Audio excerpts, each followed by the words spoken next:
do Senhor, o povo de Deus. Amém. Vamos ficar de pé para ler a palavra. Por favor, livro de Atos, capítulo 12. É um prazer retornar a esta casa. Que Deus abençoe os liderados e os líderes dessa congregação. Que Deus abençoe todos vocês. Louvo a Deus pela vida. Eu nem chamo mais irmã, agora é tia Dani. Que Deus abençoe. Tia Dani, Atos capítulo 12, versículo 1.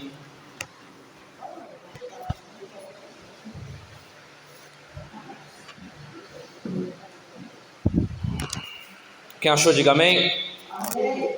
Podemos ler? Por aquele tempo mandou o rei Herodes prender alguns da igreja para os maltratar, fazendo passar a fio de espada a Tiago, irmão de João. Vendo ser isto agradável aos judeus, prosseguiu prendendo também a Pedro, e eram os dias dos pães asmos. Tendo feito o prender, lançou no cárcere, entregando a 4 escoltas de 4 soldados cada um para o guardarem, tencionando apresentá-lo ao povo depois da Páscoa. Pedro depois estava guardado no cárcere, mas havia oração incessante a Deus por parte da igreja a favor dele. Tome seu assento, por favor. Eu quero falar com os irmãos acerca e se a igreja não orar. Sabemos que a oração tem um poder muito forte quando ela é feita numa fé sincera, numa fé não fingida. Essa mesma fé não fingida a qual Paulo citou a Timóteo. Alguns dizem que Deus não rejeita a oração, mas Ele rejeita aquelas que são feitas com uma fé fingida, com uma fé que não é sincera. Mas Ele aceita, ouve e as põe em milagre e resultados aquelas que são feitas em sincera oração, em fervor, em intensidade e em constância. Todos nós sabemos que o livro de Atos é o livro das ações do Espírito Santo através dos apóstolos, ou propriamente o livro do Espírito Santo, já que Lucas faz questão de mostrar várias vezes o termo Espírito, como por exemplo, pelo Espírito, por intermédio do Espírito, conforme o Espírito. Em um desses atos, hoje quero dar ênfase em um dos que eu acho uma das maiores resultados do que a oração pode fazer: a prisão de Pedro e o que acontece durante a prisão de Pedro e depois da prisão de Pedro. Nos capítulos anteriores até aqui vemos a clara união e comunhão da igreja na oração, na pregação, nos evangelismos, nos batismos, nas ceias, nas prisões por pregar o evangelho, nos martírios e nas perseguições. A igreja era constantemente perseguida pelo motivo de que os judeus religiosos, escribas e fariseus, os não convertidos ao cristianismo, eles sentiam ódio do povo de Deus e já haviam sentido ódio por Jesus, por frustração e falta de compreensão em aceitarem que Jesus foi e é o Filho de Deus. Eles entendiam que o povo de Jesus, que o discípulo de Jesus e que o próprio Jesus queria a destruição total do Império Romano, os costumes da lei, e que ele queria também abolir essa admiração por Moisés. Bem sabemos que Jesus não veio para abolir a lei, destruir a lei, mas veio para cumprir a lei. Ou seja, tudo que Jesus fez, Jesus veio para cumprir a lei nele.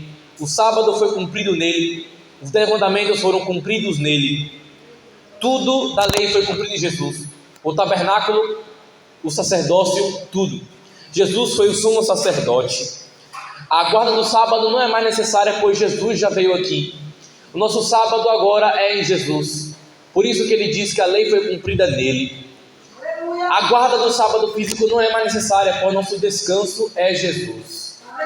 O tabernáculo também não é mais necessário, pois a igreja é o seu povo reunido, o próprio tabernáculo feito. O sacrifício de cordeiros e animais para a remissão de pecados também não é mais necessária, pois Jesus se entregou por nós. Pois Jesus foi o sacrifício dos sacrifícios. Por isso a lei foi toda cumprida em Jesus. Só que os escribas e fariseus não entendiam isso, pois eles não eram espirituais, não tinham a visão dos céus. Por isso tal perseguição contra a pessoa de Jesus. Em Atos capítulo 3, versículo 20, Pedro diz: por que não podemos deixar de falar do que temos visto e ouvido? Enquanto o povo de Jerusalém está dizendo não preguem, Pedro está dizendo vamos pregar. Enquanto o povo de Jerusalém está dizendo vocês não vão evangelizar, Pedro e a igreja está dizendo vamos evangelizar. A igreja, Pedro, João e Tiago não podiam deixar do que haviam visto, que era a ressurreição de Cristo e da sua vida. A igreja não podia deixar de pregar do que tinha visto, do que estava vendo, que eram os resultados da sua pregação. E mesmo eles sendo perseguidos, afrontados e ameaçados, eles continuavam pregando. A partir do capítulo 4 já temos a primeira perturbação deles contra a igreja. São ameaçados, o açoitaram e o deixaram ir, mas continuavam pregando. No capítulo 7 já temos o primeiro mártir dos discípulos, Estevão, que morreu, mas morreu cheio do Espírito. E eu já vou explicar o porquê Deus permite a morte de Estevão. No capítulo 8 já temos a igreja sendo dispersa pelas regiões vizinhas, porque perceberam que Jerusalém não estava dando. No capítulo 9 temos um perseguidor se tornando convertido. Esse vocês já sabem quem é. No capítulo 10 temos o Espírito chegando aos gentios. E no capítulo 11 temos Pedro explicando que a palavra, que o evangelho é tanto para os judeus, tanto para os gentios. E no capítulo 12 vemos Herodes mandando prender alguns da igreja, principalmente os dois líderes principais, Pedro e Tiago e também João.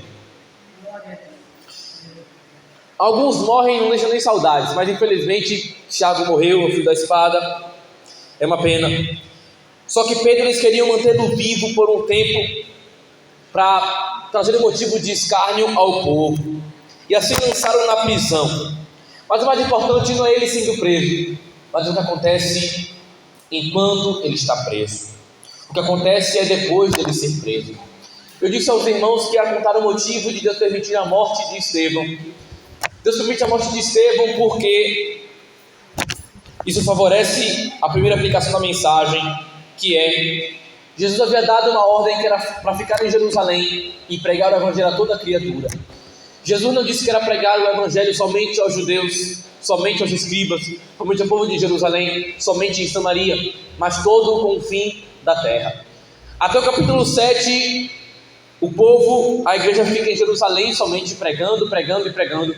Os textos dizem que a igreja cresce em discípulos. Que maravilha, que manto, que movimento, que Pentecoste. Mas tem um porém: eles ainda não estão obedecendo a ordem clara que era pregar aos confins da terra. Jesus não diz: preguem somente em Jerusalém, preguem somente em Samaria, preguem somente na sinagoga. Não.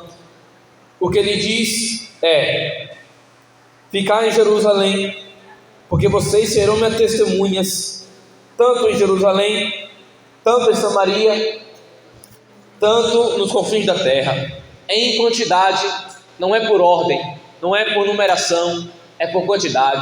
Ao mesmo tempo que a igreja estaria pregando em Jerusalém, estaria pregando em Samaria, estaria pregando na Ásia, estaria pregando em Éfeso, na Europa, nos confins da terra.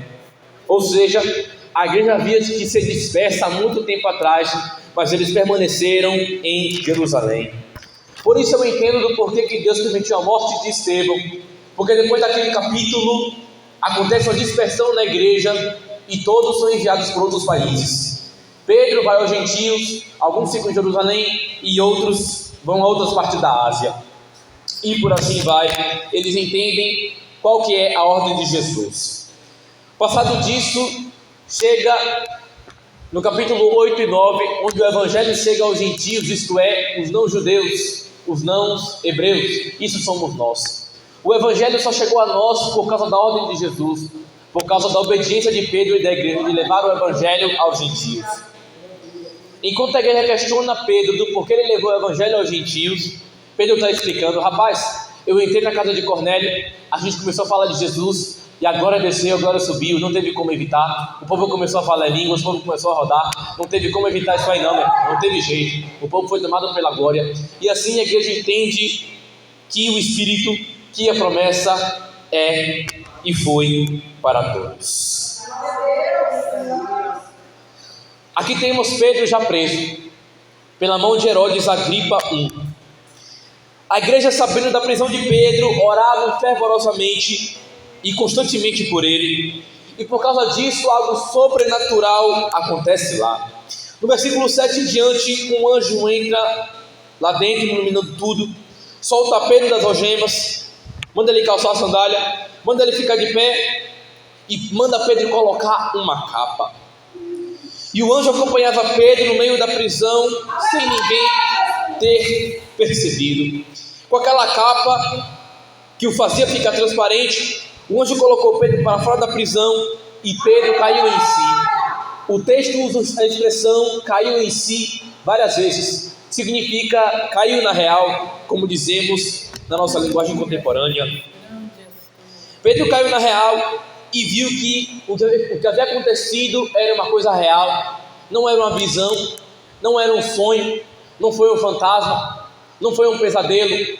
Como também os discípulos também haviam achado quando Jesus estava caminhando sobre as águas.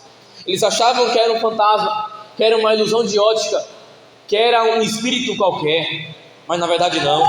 Só perceberam no final, só perceberam depois que era coisa dos céus, que era coisa divina.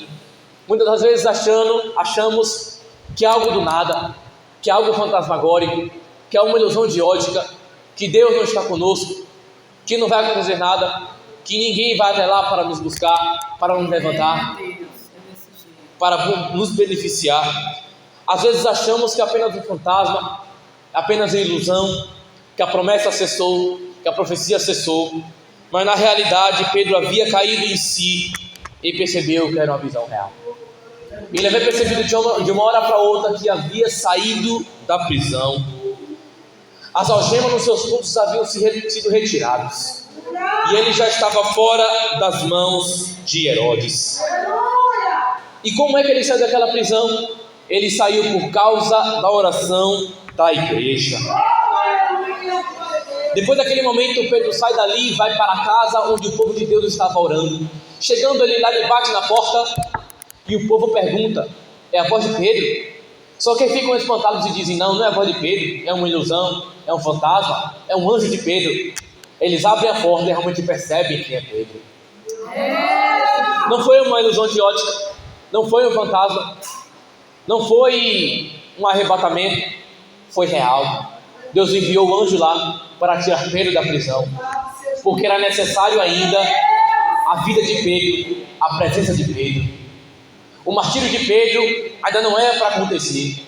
A morte de Pedro ainda não era para acontecer. Talvez a de Estevão, talvez a de Tiago, mas a de Pedro ainda não. Jesus ainda queria Pedro na igreja. Jesus ainda queria Pedro vivo. Por isso ele manda tirar seu servo de lá. O que acontece em Atos 12 é o resultado de uma oração fervorosa. Ao invés dos irmãos estarem fazendo outras coisas, talvez fofocando em divisões, se perguntando, angustiados, fugindo com medo. Pedro está preso, agora vamos ter que fugir. Nosso líder foi morto, o Tiago, só restou Pedro, só restou João, não resta mais nada. A igreja acabou, a igreja morreu, a igreja cessou, vamos ter que fugir. Ao invés de se manter em desespero, eles se mantêm em oração. A gente percebe às vezes que vem festividades, ciclos de oração, dias festivos, cultos festivos, e acontecem orações anteriores. Algumas pessoas se permanecem em divisões às vezes, em contrariações às vezes, em contendas às vezes, ao invés de permanecerem em orações. ao invés de permanecerem em constante oração, se mantêm em distrações diárias. Você vai chamar os jovens para o ciclo de oração? Não dá, porque é muito cedo. Você vai convidar os jovens para o evangelismo? Não dá, porque tem medo. Você vai chamar os jovens para ir numa vigília? Não dá, porque é muito tarde. Não dá, porque é muito sono. Não dá, porque tem uma escola no outro dia. Não dá, porque é isso e aquilo. Não dá, porque eu vou chegar muito tarde na minha casa. Sempre não dá, nunca dá. Mas sempre dá para sair com os amigos. Sempre dá para ir com o namorado. Sempre dá para cumprir outros compromissos. Sempre dá para ficar no celular. Sempre dá para ficar no Instagram. Mas nunca dá para se manter em oração. Eu digo isso para a minha geração porque muitos me ouvem e rejeitam a pregação que Deus coloca na minha boca, porque sabe que não é uma pregação de movimento, uma pregação que você ouve e começa a rodopiar. É uma pregação de conserto, porque os jovens querem avivamento, querem poder. Está chegando o avivamento, está chegando o poder, está chegando o fogo, está chegando o congresso, mas não tem o aquebrantamento, não tem o consertamento, não tem o molde para a festividade, para o congresso.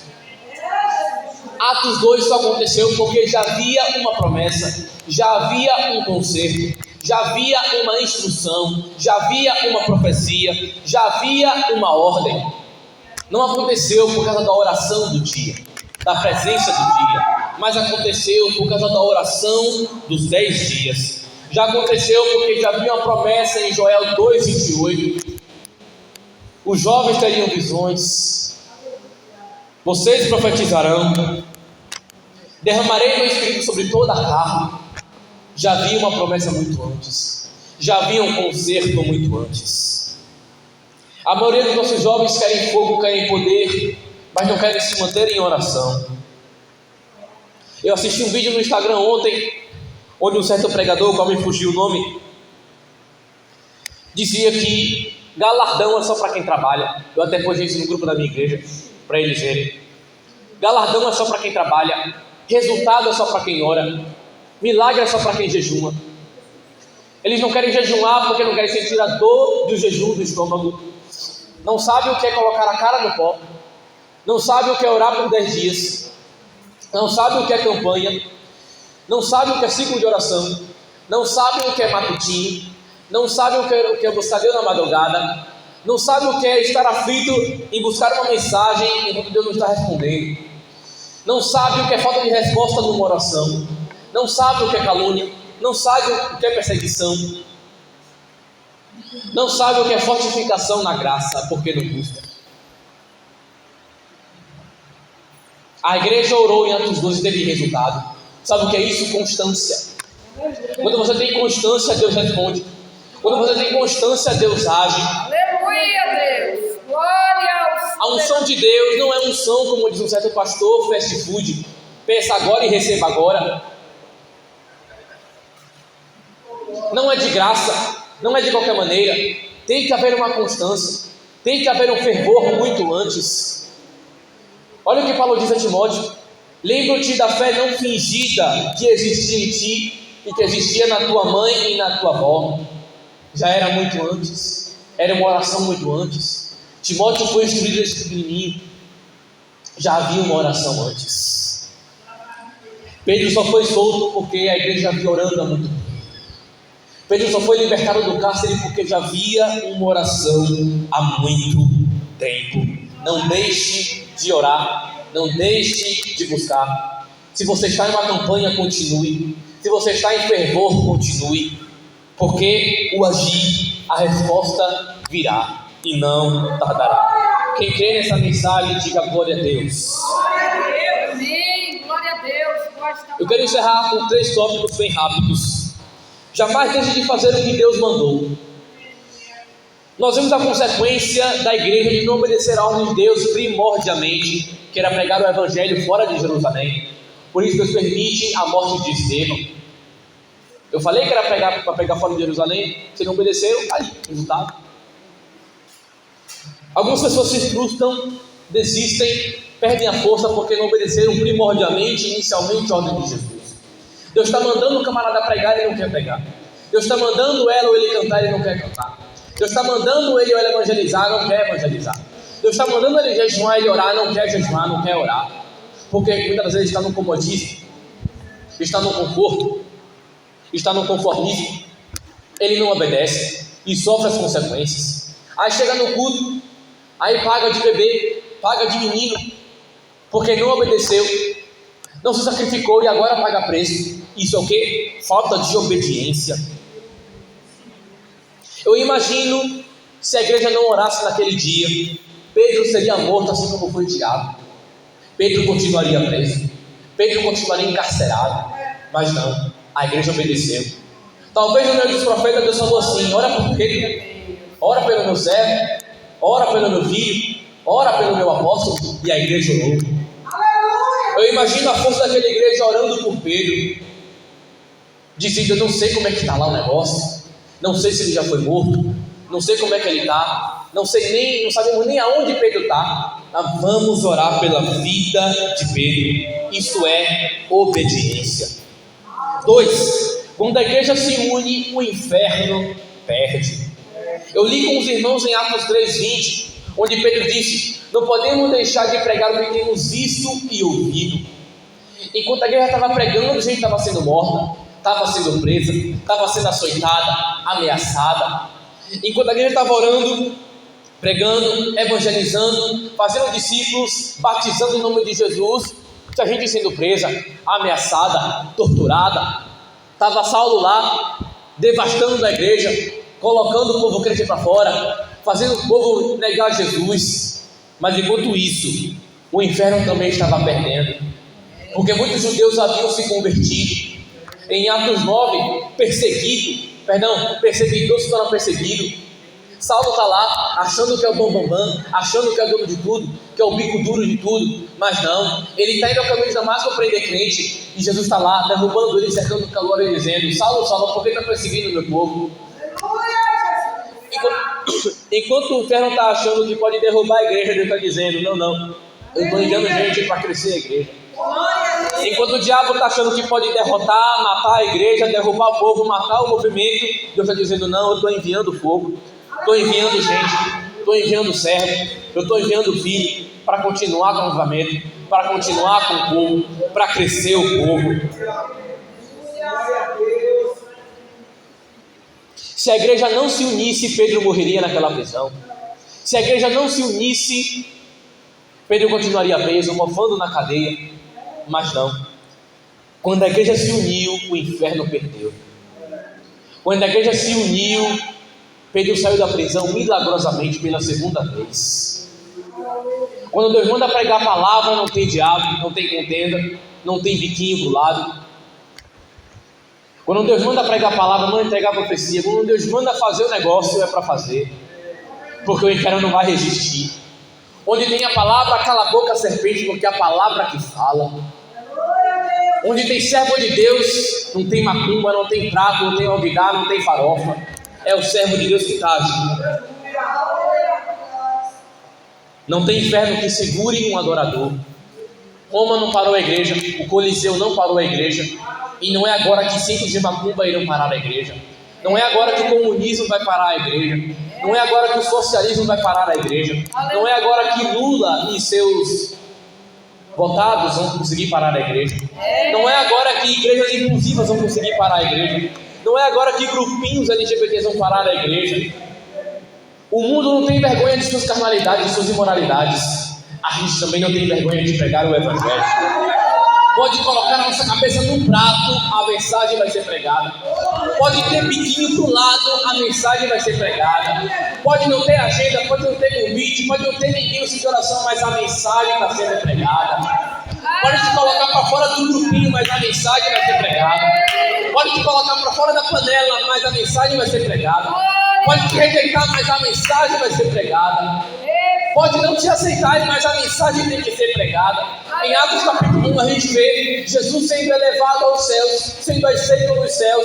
Sabe o que é isso? Foi rejeitado aqui embaixo. Rejeitaram a mensagem de Jesus, rejeitaram a pessoa de Jesus, mas nos céus ele foi aceito, porque Jesus era dos céus, Jesus era de cima, E quem é de cima não se adapta para quem está aqui embaixo. Quem está em cima não se aceita ficar em um nível abaixo de espiritualidade. Quem é de cima não aceita ficar em grupinho de fofoca. Onde tem a mensagem, cala a boca, profano. Onde tem a mensagem, cala a boca, imoral. Onde tem a mensagem, cala a boca, carnal. Onde tem a mensagem, cala a boca, serpente. Aleluia, Pai, obrigada. Onde tem a mensagem, não tem prisão que resista. Me lembrei agora de Paulo e Silas na prisão. A prisão abalou, irmão. A prisão caiu. Eu imagino aquelas ferragens da prisão caindo tudo para baixo. Todo o cimento coisando para baixo. Porque é o poder da oração. Último, 3 para encerrar. No 1 a gente viu, jamais eles fazer o que Deus mandou. 2, quando a igreja se une, o inferno perde. O 3, quando o anjo protege, o mal não te atinge. Enquanto o Pedro estava preocupado, como é que ele ia sair da prisão? Como é que ele ia sair dali se seus guardas virem ele? O anjo estava dizendo: é eu que te guardo, é eu que te protejo, é eu que te guio. Vou te fazer ficar invisível para os guardas. Vou te fazer ficar transparente para os guardas. Ninguém vai te ver, ninguém vai te tocar, ninguém vai te prender. Porque eu, o anjo do Senhor, fui enviado para te guardar. Quando o anjo te protege, o mal não te toca. Quando o anjo protege sua casa, o mal não entra lá. Quando é Deus que está na sua casa, ideologia de gênero não entra na sua casa. Ideologias satânicas não entram na sua casa. Quando você se relaciona com o poder de Deus e a palavra de Deus, o inferno não cerca a sua mente, o mal não toca a sua mente. Mas o anjo também só protege aqueles que servem, aqueles que obedecem, aqueles que são prudentes, aqueles que estão em santidade. Deus não manda proteger qualquer um. Deus não manda guardar qualquer um. Deus não manda ir servir banquete a qualquer um. Deus não deixa ficar transparente qualquer um. Ele só guarda e protege aqueles que são sérios, que obedecem. Sabe o que acontece se a igreja não orar? Ela morre, ela perde, ela cai, ela fracassa, ela morre, ela peca. Falsos profetas são instalados, se infiltram. Falsos ensinos se acoplam. Falsos líderes se acoplam, se instalam. Falsas ovelhas se instalam. Mas onde tem a palavra, ali só tem gente verdadeira. Onde tem a palavra, o carnal não resiste. Onde tem a palavra, o imoral não resiste. Onde tem a palavra, o bode, o falso pastor, o falso mestre não resiste. Ele cai fora. Porque tem a palavra, tem oração, tem união, tem comunhão, pregação do evangelho. Onde tem oração, não tem prisão que resista. O inferno não resiste ao poder do Espírito. O inferno não resiste à glória que desce numa oração sincera. O diabo ri numa pregação, mas ele teme quando vê um cristão de joelhos. Ele pode até rir numa pregação de uma irmã no ciclo de oração, mas ele treme quando vê essa mesma irmã de oração de joelhos na madrugada. Ele pode rir numa pregação de um simples jovem, mas ele treme quando vê aquele mesmo jovem dando o exemplo. Ele teme no resultado, ele teme numa conversão, ele teme no batismo, ele teme no milagre. Ele range os dentes, pois ele sabe que o Espírito vence e que nenhum tipo de cárcere ou prisão, seja espiritual ou física, poderá segurar o seu plano astuto. Não irei me estender. Que Deus nos abençoe, que a igreja permaneça no fiel evangelho, na oração sincera, na constância espiritual, em nome de Jesus. Quem recebeu essa palavra, diga glória a Deus.